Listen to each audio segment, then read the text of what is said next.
Hi, structure of atom and CERT exercise ക്വസ്റ്റ്യൻ്റെ next part വീഡിയോയിൽ നമ്മൾ പോവാണ്. The question number 2.45. Arrange the following type of radiations in the increasing order of frequency. തന്നിരിക്കുന്ന ആളുകൾ നമ്മൾ എന്ത് ചെയ്യണം? ഫ്രീക്വൻസി കൂടി കൂടി വരുന്ന ഓർഡറിൽ അറേഞ്ച് ചെയ്യണം. തന്നിരിക്കുന്ന ആൾക്കാർ ഇടയ്ക്കുക, ഒന്ന് റേഡിയേഷൻ ഫ്രം മൈക്രോവേവ് ഓവൻ, അപ്പോൾ മൈക്രോവേവ്സ് ആണ് ഒന്നാമത്തെ ആൾ. രണ്ട് amber light from traffic signal, which means നമുക്കറിയാം അവിടെ നമ്മൾ കാണുന്ന ലൈറ്റൊക്കെ വിസിബിൾ റേഡിയേഷൻസ് ആണ് അല്ലേ, അഥവാ വിബ്ജിയോറിൽപ്പെട്ട ആൾക്കാരാണ്. നമ്മൾ യൂഷ്വലി ആംബർ ഉദ്ദേശിക്കുന്ന കാര്യം അത് യെല്ലോ ആയിട്ടാണ് നമ്മൾ കൺസിഡർ ചെയ്യാറുള്ളത്. പോട്ടെ, എന്തായാലും വിബ്ജിയോറിൽപ്പെട്ട അഥവാ വിസിബിൾ റേഡിയേഷൻസ് ആണ് രണ്ടാമത്തെ ആൾക്കാർ. മൂന്ന് radiations from the FM radio അഥവാ റേഡിയോ വേവ്സ് ആണ്. ആൻഡ് നാല് cosmic waves from outer space. And last one ആരാ? എക്സ്റേസ്. അപ്പോൾ നമുക്ക് ഇത്രയും ആളുകളുണ്ട്. അപ്പോൾ ഇവരെ ഫ്രീക്വൻസി കൂടി കൂടി വരുന്ന ഓർഡറിൽ നമ്മൾ അറേഞ്ച് ചെയ്യണം. നമ്മൾ പഠിച്ചിട്ടുണ്ടായിരുന്നു അബൌട്ട് ഇലക്ട്രോ മാഗ്നറ്റിക് സ്പെക്ട്രം. അവിടെ നമ്മൾ ഡിഫറെൻ്റ് ആയിട്ടുള്ള ഇലക്ട്രോ മാഗ്നറ്റിക് വേവ്സിനെ അവരുടെ ഫ്രീക്വൻസി കൂടി വരുന്ന ഓർഡറിൽ അല്ലെങ്കിൽ വേവ് ലെങ്ത് കുറഞ്ഞു വരുന്ന ഓർഡറിൽ ഓർ വൈസ് വേഴ്സ നമ്മൾ പറഞ്ഞിട്ടുണ്ടായിരുന്നു. സോ അവിടെ നമ്മൾ പഠിച്ചിരുന്ന ആൾക്കാരെ ഞാൻ അന്ന് ഓർഡറിൽ അറേഞ്ച് ചെയ്യാണ്, from the radio waves up to cosmic waves വരെ. അപ്പം ഞാനതിനെ കൃത്യമായിട്ടൊന്ന് എഴുതാം, നോക്കിക്കോളൂ. ഫസ്റ്റ് ഞാൻ എഴുതുന്ന ആൾ റേഡിയോ വേവ്സ് ആണ്. രണ്ട് മൈക്രോ വേവ്സ്. ഓക്കെ, ദെൻ മൂന്ന് ഇൻഫ്രാറെഡ് റേഡിയേഷൻസ് അഥവാ IR വേവ്സ് എന്ന് വിളിക്കുന്ന ആളുകൾ. Okay, then next visible light ആണ്. നെക്സ്റ്റ് UV റേഡിയേഷൻസ് ആണ്. നെക്സ്റ്റ് വരുന്നത് X-rays ആണ്. And then gamma rays. And at last we have the cosmic waves. Okay, അപ്പോൾ ഈ ആളുകളെ ഞാൻ കൃത്യമായിട്ട് കോളത്തിലേക്ക് മാറ്റുവാണ് ഒരു വൃത്തിക്ക് വേണ്ടിയിട്ട്. സോ ഇതിനകത്ത് നിങ്ങൾ ഇതിനെ പഠിക്കാൻ വേണ്ടിയിട്ട് ഷോർട്ട് ഫോംസൊക്കെ നിങ്ങൾക്ക് അവൈലബിൾ ആയിരിക്കും. നമുക്ക് മറ്റൊരു വീഡിയോയിൽ അതിൻ്റെ ഷോർട്ട് ഫോംസൊക്കെ വെച്ചുകൊണ്ട് ചെയ്യാം കേട്ടോ. അപ്പോൾ ഇവിടെ ഞാൻ തന്നിരിക്കുന്ന ആളുകളെ കേസിൽ നിങ്ങൾ ഏറ്റവും എളുപ്പത്തിൽ പഠിച്ചു വയ്ക്കുക. ഈ തന്ന ഓർഡറിൽ റേഡിയോ വേവ്സ് മുതൽ കോസ്മിക് വേവ്സ് വരെ നമ്മൾ പോകുകയാണെന്നുണ്ടെങ്കിൽ അവിടെ എന്ത് കൂടുന്നുണ്ടടാ? ഫ്രീക്വൻസി കൂടി വരുന്ന ഓർഡറാണിത്. ഓക്കെ, സോ ഇവിടെ ഫ്രീക്വൻസി കൂടി വരുന്ന ഓർഡർ എന്ന് വെച്ച് കഴിഞ്ഞാൽ റേഡിയോ വേവ്സിൽ നിന്ന് കോസ്മിക് വേവ്സിലേക്ക് നമ്മൾ പോകും തോറും ഫ്രീക്വൻസി കൂടിക്കൊണ്ടിരിക്കും. തിരിച്ചു പറയുകയാണെങ്കിൽ വേവ് ലെങ്ത് കുറഞ്ഞുകൊണ്ടിരിക്കും എന്ന് നമുക്ക് പറയാം. അപ്പോൾ നമ്മളോട് അവർ പറഞ്ഞിരിക്കുന്ന ആളിൽ ഒന്നാമത്തെ ആൾ മൈക്രോവേവ്സ് ആണ്. രണ്ടാമത്തത് ആംബർ ലൈറ്റ് അഥവാ വിസിബിൾ ലൈറ്റ് ആണ്. ദെൻ മൂന്ന് FM റേഡിയോ അഥവാ റേഡിയോ വേവ്സ് ആണ്. നാല് കോസ്മിക് വേവ്സ് ആണ്. ആൻഡ് അഞ്ച് എക്സ്റേസ് ആണ്. അപ്പം നമുക്ക് അതിൻ്റെ ഓർഡറിൽ എഴുതാം, ഫ്രീക്വൻസി കൂടി വരുന്ന ഓർഡറിൽ എഴുതാം. ഓക്കെ, അപ്പോൾ തന്നിരിക്കുന്ന കൂട്ടത്തിൽ ഏറ്റവും ഫ്രീക്വൻസി കുറവുള്ള ആളാരാടാ? റേഡിയോ വേവ്സ് അല്ലേ. അപ്പോൾ നമുക്ക് ലിസ്റ്റ് ഔട്ട് ചെയ്യാം. അപ്പോൾ ആദ്യം വരുന്നത് radio waves. Okay, so next അത് കഴിഞ്ഞാൽ അതിനേക്കാളും ആർക്കാ കൂടുതലുള്ളത്? പിന്നെ മൈക്രോവേവ്സ് ആണ്. ഓക്കെ, അത് കഴിഞ്ഞാൽ V have the amber light. നമുക്ക് ആരുണ്ട്? ആംബർ ലൈറ്റ് ഉണ്ട് തന്ന ലിസ്റ്റ് പ്രകാരം കേട്ടോ. ദെൻ അതിന് ശേഷം അവർ പറഞ്ഞിരുന്ന ആളാരാടാ? നമുക്ക് പിന്നെയുള്ളത് എക്സ്റേസ് ആണ് and cosmic rays ആണ്. So then we have to write about X-rays and then the cosmic waves. Okay, അപ്പോൾ ഇതാണ് നമ്മുടെ answer. Next question 2.46.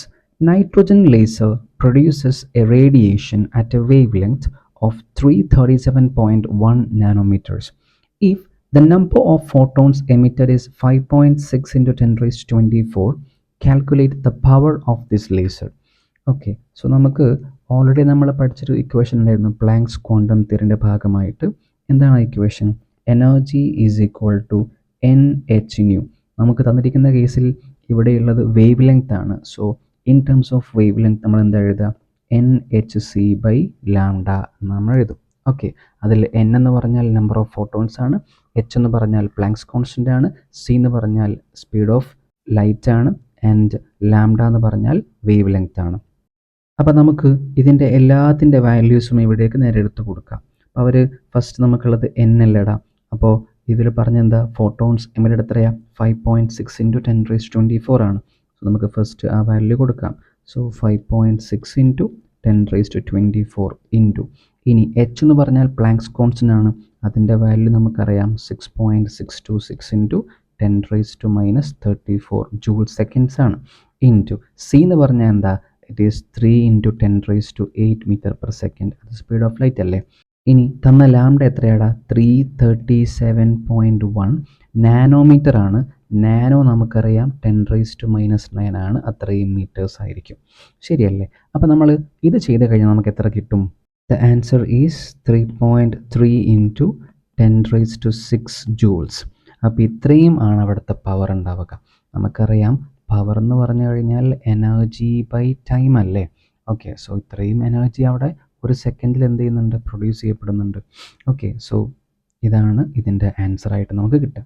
Okay, so next question 2.47. Neon gas is generally used in the signboards. If it emits strongly at 616 nanometers, calculate the frequency of emission, the distance traveled by this radiation in 30 seconds, the energy of the quantum, and number of quanta present if it produces 2 joule of energy. നമുക്കിതിനെ കൃത്യമായിട്ട് 1 by 1 ആയിട്ട് ചെയ്തു പോവാം. Okay, എടാ ഒന്നാമത്തെ കാര്യം ഇവിടെ പറഞ്ഞിരിക്കുന്നത് എന്താ, the frequency of emission. Frequency കണ്ടുപിടിക്കാൻ നമുക്കറിയാം nu equal to C by ലാംഡയാണ്. സി എത്രയാടാ, 3 ഇൻറ്റു 10⁸8 മീറ്റർ പെർ സെക്കൻഡ് അല്ലേ, ഡിവൈഡഡ് ബൈ ലാംഡ എത്ര തന്നിരിക്കുന്നവർ, ഇറ്റ് ഈസ് 616 ഇൻറ്റു നാനോമീറ്റർ ആണ് തന്നിരിക്കുന്ന വാല്യൂ. സോ നമ്മൾ എന്ത് ചെയ്യണം, മീറ്ററിലേക്ക് മാറ്റണം. നാനോ പറഞ്ഞ എന്താ, 10⁻⁹ മീറ്റേഴ്സ് ആണ്. അപ്പോൾ ഇത് നമ്മൾ എത്ര കിട്ടും, 4.87 into 10⁻14 second inverse. Okay, so നമുക്ക് ഫസ്റ്റ് ക്വസ്റ്റ്യൻ്റെ ആൻസർ കിട്ടി. ഇനി രണ്ടാമത്തെ ചോദ്യം എന്താ, the distance travelled by this radiation in 30 seconds. 30 second കൊണ്ട് ഈ ഒരു റേഡിയേഷൻ എത്ര ഡിസ്റ്റൻസ് ട്രാവൽ ചെയ്യും എന്നുള്ളതാണ്. ഓക്കെ, അത് നമുക്ക് വളരെ ഈസി ആയിട്ട് ചെയ്യാൻ വേണ്ടി പറ്റും. The B question is distance travelled അല്ല ചോദിച്ചിരിക്കുന്നത്. എടാ നമുക്കറിയാം the value of C is 3 into 10⁸8 metre per second ആണ്. അതിനർത്ഥം റേഡിയേഷൻസ് എത്രയാണ് ട്രാവൽ ചെയ്യുക, 3 ഇൻറ്റു 10⁸8 മീറ്റേഴ്സ് ഒരു സെക്കൻഡിൽ ട്രാവൽ ചെയ്യുന്നതിൽ അർത്ഥം. പെർ സെക്കൻഡ് എന്ന് പറഞ്ഞാൽ എന്താ, ഒരു സെക്കൻഡിൽ ഇത്രയും ഡിസ്റ്റൻസ് ട്രാവൽ ചെയ്യും. അപ്പോൾ അവർ പറഞ്ഞാൽ എന്താ, 30 സെക്കൻഡ് ആകുമ്പം എത്ര ട്രാവൽ ചെയ്യുന്നല്ലേ. അപ്പോൾ നമുക്കറിയാം, so the distance is equal to, നമുക്ക് എത്ര ചെയ്യാൻ വേണ്ടി പറ്റും, ഇറ്റ് ഈസ് 3 ഇൻറ്റു 10⁸8 ഇൻറ്റു 30. എത്ര ആൻസർ കിട്ടും നമുക്ക്, it will become 9 into 10⁻9 metres. ഇത്രയും ദൂരം ട്രാവൽ ചെയ്യും 30 സെക്കൻഡ് കൊണ്ട്. Okay, next question is energy of the quantum. ഒരു ക്വാണ്ടത്തിൻ്റെ എനർജി എത്ര എന്നുള്ളതാണ് അടുത്ത ചോദ്യം. അപ്പോൾ നമുക്കതിലേക്ക് പോവാം. എടാ നമ്മൾ പഠിച്ച ഇക്വേഷൻ എന്താ, energy E is equal to NH nu എന്നല്ലേ പഠിച്ചിരുന്നേ. അപ്പോൾ ഇവിടുത്തെ N എന്ന് പറഞ്ഞാൽ 1 ആണ്, കാരണം അവർ പറഞ്ഞത് ഒരാളുടെ എനർജിയാണ്. ഇൻറ്റു എച്ച് എത്രയാ, 6.626 into 10⁻⁻34 joule seconds into nu എത്ര തന്നിരിക്കുന്നതാ, it is 4.87 into 10⁻14 second inverse അല്ലെങ്കിൽ ഹെർട്സ് ആണ്. അപ്പോൾ ഇത് നമ്മൾ ചെയ്യുമ്പോൾ നമുക്ക് എത്ര കിട്ടും, so the answer will be 32.27 into 10⁻20 joules.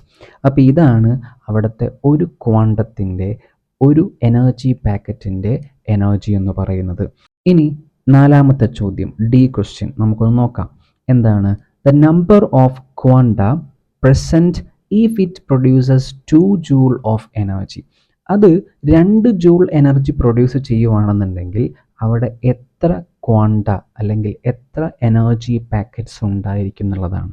എടാ തന്നിരിക്കുന്ന എനർജി 2 ജൂളാണ്. 2 ജൂളിനെ ഓരോ പാക്കറ്റിൻ്റെയും എനർജി കൊണ്ട് നമ്മൾ ഡിവൈഡ് ചെയ്താൽ അവിടെ എത്ര ആൾക്കാരുണ്ടെന്ന് കിട്ടൂലേ.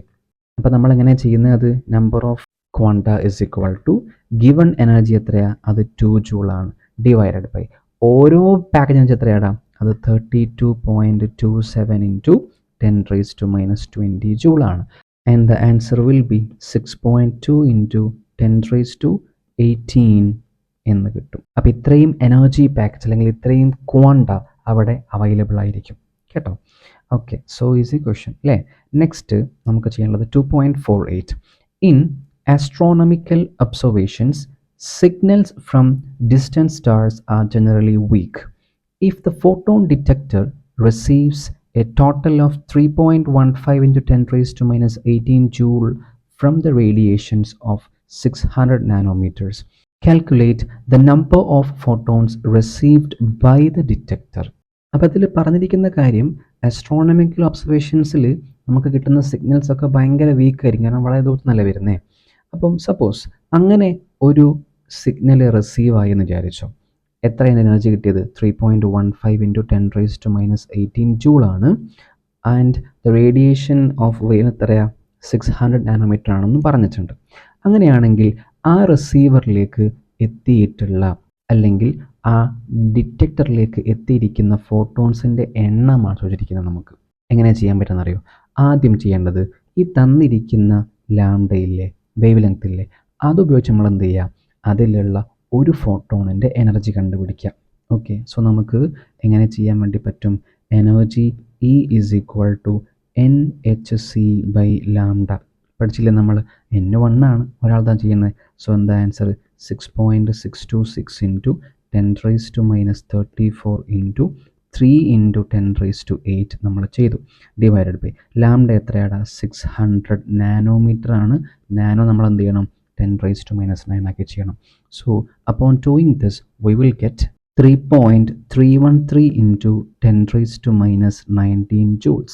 അപ്പോൾ ഇതാണ് അവിടെയുള്ള ഒരു ഫോട്ടോണിൻ്റെ എനർജി എന്ന് പറഞ്ഞു കഴിഞ്ഞാൽ. ഇനി നമുക്ക് എന്ത് കാണണം? എത്രത്തോളം ഫോട്ടോൺസ് അവിടെ എത്തിയിട്ടുണ്ടെന്ന് നമുക്ക് നോക്കണം. അതിനെന്താ ചെയ്യേണ്ടത്? ഈ കിട്ടിയിരിക്കുന്ന മൊത്തം എനർജിയെ ഒരു ഫോട്ടോണിൻ്റെ എനർജി കൊണ്ട് ഡിവൈഡ് ചെയ്താൽ പോരെ? തൊട്ട് മുമ്പത്തെ ചോദ്യത്തിലെ ഡി ക്വസ്റ്റ്യൻ ചെയ്ത പോലെ തന്നെയാണ് നമ്മൾ ഇവിടെയും ചെയ്യുന്നത്. Therefore number of photons is equal to the total energy എത്രയാ? 3.15 into 10 raised to minus 18 joules divided by the energy of one photon. എത്രയാടാ? 3.313 into 10 raised to minus 19 joules. And the answer is approximately 9.5. നമുക്ക് എന്താക്കി എടുക്കാം? അതിനെ 10 ആക്കി എടുക്കാൻ വേണ്ടി പറ്റും. കാരണം ഫോട്ടോൺസിൻ്റെ എണ്ണം നമ്മൾ 1, 2, 3 എൻ വാല്യൂ 1, 2, 3 ഇങ്ങനെ വരാൻ പറ്റുള്ളൂ. 1.5 9.5 3.3 അങ്ങനെ ആവാൻ പാടില്ല. ഓക്കെ, സോ നമുക്കതിനെ റൗണ്ട് ആക്കി എന്താക്കി എടുക്കാം? 10 ആക്കി എടുക്കാൻ വേണ്ടി പറ്റും. Okay, so next question is 2.49. Life times of the molecules in the excited states are often measured by using pulsed radiation source of duration nearly the nanosecond range. If the radiation source has duration of 2 nanoseconds and the number of photons emitted during the pulse source is 2.5 into 10 raised to 15, calculate the energy of the source. അപ്പോൾ ഇത് വളരെ സിമ്പിളായിട്ടുള്ളൊരു ചോദ്യമാണ്. അവർ കുറേ കഥകളൊക്കെ അവിടെ പറഞ്ഞു എന്ന് മാത്രം. നമുക്ക് ആവശ്യമുള്ളത് മാത്രം നമ്മൾ എടുത്താൽ മതി. സോ ഫസ്റ്റ് ഓഫ് ഓൾ അവർ പറഞ്ഞ എന്താ? അവരൊരു ഡ്യൂറേഷൻ തന്നു. വാട്ട് ഈസ് ഡ്യൂറേഷൻ എന്ന് പറഞ്ഞാൽ എന്താ അർത്ഥം? ടൈം പീരീഡ് ആണ്. So we have the time period T is equal to എത്രയാടാ? 2 നാനോസെക്കൻഡ്സ് അഥവാ 2 into 10 raise to minus 9 seconds ആണ്. പിന്നെ അവർ നമ്പർ തന്നിട്ടുണ്ട് അല്ലേ? N എത്രയാ? അതിൻ്റെ എണ്ണം എത്രയാ? 2.5 ഇൻറ്റു 10 റേസ് ടു 15. അത്രയും അവിടെ ആൾക്കാരുണ്ട് താനും, ഫോട്ടോൺസ് ഉണ്ട് താനും. ഓക്കെ, ഇനി ചോദിച്ചിരിക്കുന്ന എന്താടാ? We have to find energy. എന്ത് കണ്ടുപിടിക്കണം? എനർജി കണ്ടുപിടിക്കണം. നമ്മൾ പഠിച്ച ഇക്വേഷൻ എന്താ? For finding energy E is equal to Nhν അല്ലേ? അപ്പം നമുക്കൊരു വഴിയുണ്ട്. കിട്ടിയിരിക്കുന്ന സാധനം ടൈം പീരീഡ് ആണ്. So from the time period how can you find the frequency? Frequency nu is equal to 1 by time period, which is equal to 1 by 2 into 10 raised to minus 9. അപ്പോൾ നമുക്ക് എത്ര കിട്ടും? It will become 5 into 10 raised to 8 second inverse. ഇതാണ് നമുക്ക് എന്ത് കിട്ടുക? Frequency കിട്ടുക. ഇനി ഈ കിട്ടിയിരിക്കുന്ന ഫ്രീക്വൻസി വാല്യൂ നമ്മൾ എന്ത് ചെയ്യുക? ഈ ഇക്വേഷനിൽ കൊടുത്താൽ മതി, ശരിയല്ലേ? So therefore energy is equal to N value എത്രയാടാ? It is 2.5 into 10 raised to 15 into H value എത്രയാ? 6.626 into 10 raise to minus 34 into nu എത്രയാ? 5 into 10 raise to 8 second inverse. So ഇതെല്ലാം കൂടെ നമ്മൾ മൾട്ടിപ്ലൈ ചെയ്യുമ്പം we are getting the answer 8.282 into 10 raised to minus 10 joules. Okay, next question 2.50. The longest wavelength doublet absorption transition is observed at 589 and 589.6 nanometers. Calculate the frequency of each transition and energy difference between the two excited states. എങ്ങനെയാണ് ചെയ്യാൻ പറ്റിയത്? അതായത് തന്നിരിക്കുന്നത് രണ്ട് wave ലെങ്ത്തുകളാണ്. ആ രണ്ട് ലാംഡകളുടെയും കറസ്പോണ്ടിങ് ആയിട്ടുള്ള ഫ്രീക്വൻസി കാണണം ആൻഡ് ഓൾസോ അവർ തമ്മിലുള്ള എനർജി ഡിഫറൻസും കാണണം. Okay, so first of all lambda വണ്ണിൻ്റെ വാല്യൂ എത്രയാടാ? It is 589 into 10 rice to minus 9 metre. അതെന്തിനാ അങ്ങനെ ചെയ്തേ? കാരണം അവിടെ നാനോമീറ്റർ ആണ്, ഞാൻ അതിനെ മാറ്റി എഴുതി. ആൻഡ് ഓൾസോ ലാംഡ 2 പറഞ്ഞ എത്രയാ? It is 589.6 into 10 rice to minus 9 metres ആണ്. അപ്പോൾ നമുക്കറിയാം ഫോർ ഫൈൻഡിങ് ഫ്രീക്വൻസി, സോ ഞാൻ ലാംഡ വണ്ണിന് കറസ്പോണ്ടിങ് ആയിട്ടുള്ള ഫ്രീക്വൻസി ഞാൻ ന്യൂ വൺ എന്ന് കൊടുക്കുകയാണ്. എങ്ങനെ ചെയ്യാൻ പറ്റുക? എനിക്ക് nu is equal to C by lambda one അല്ലേ ചെയ്യാൻ പറ്റുക. സീൻ്റെ വാല്യൂ എത്രയാടാ? It is 3 into 10 rice to 8 metre per second divided by lambda one എത്രയാ? 589 into 10 rice to minus 9. Okay, so the answer will be 5.093 into 10 raised to 14 second inverse. Okay, ഇനി ഞാൻ ചെയ്യാൻ പോകുന്നത് രണ്ടാമത്തെ കാര്യം, ലാംഡ 2വിന് കറസ്പോണ്ടിങ് ആയിട്ടുള്ള ഫ്രീക്വൻസി ഞാൻ ന്യൂ 2 എന്ന് എഴുതാണ്. Nu 2 is equal to C by lambda 2. അപ്പോൾ സി എത്രയാ? 3 into 10 rice to 8 metre per second. And lambda 2വിന് വാല്യൂ എത്രയാടാ? 589.6 into 10 raised to minus 9 meters.